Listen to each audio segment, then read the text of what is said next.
Again, the National Assembly Speaker says she will consider a request to hold an impeachment inquiry into President Cyril Ramaphosa in the wake of the 2020 Phala farm theft scandal.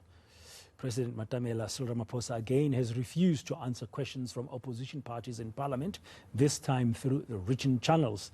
My colleague, that's reporter Lindsay Dentlinger, is joining us now live from our studios in Cape Town. She's been following this story for us. Good afternoon, Lindsay. Well, they did try during the budget vote with the president, and he wouldn't answer any questions about the Phala farm gate scandal. And they tried another route now, and still no success, Lindsay.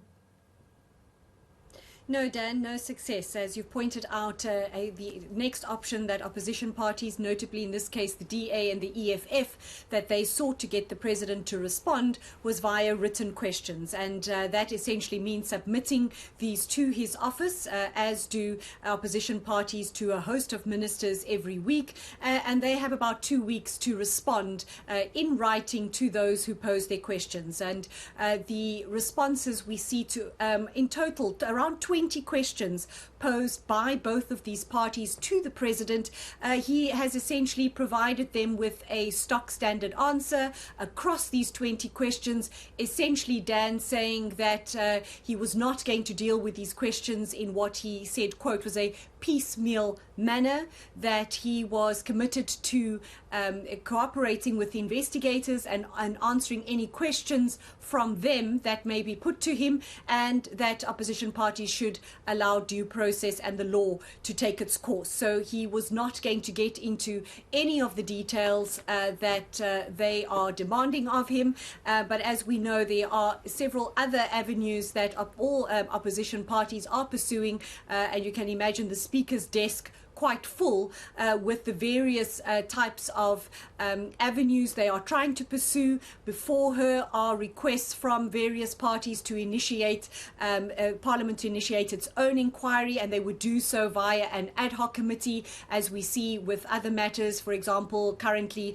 ongoing related to the Public Protector and investigating the KZN and the Northwest floods. So a special committee to deal with that. And then we have the African Transformation Movement taking it one step further, Dan, and wanting the Speaker to consider an impeachment inquiry in terms of the Constitution against the President.